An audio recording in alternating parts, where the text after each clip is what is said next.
Greetings everyone. Today, I want to show you how to archive classes in Google Classroom. First, open your Google browser. Once the browser is open, you will see these dots here. Click on them.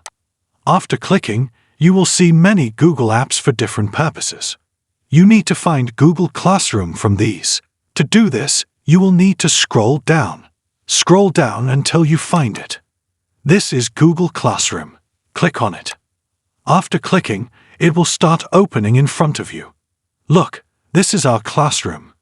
As you can see, I am already active in this classroom. We need to archive it. To archive it, we just need to move our cursor to the classroom area and click on these three buttons. After clicking, just select the Archive button. To confirm, click on Archive again. After clicking this, it will be archived. This is how to archive a classroom.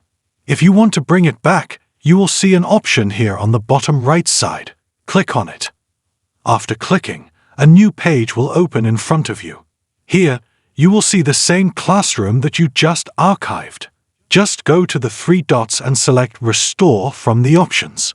To confirm, select Restore again. After this, your classroom will start displaying on the front page. Let's click on the Home button. Look, your classroom is displayed on the front page. This is how to archive and restore. I hope this helps. Thank you for watching this video. If you want to watch more videos like this, please subscribe to this channel and don't forget to like it.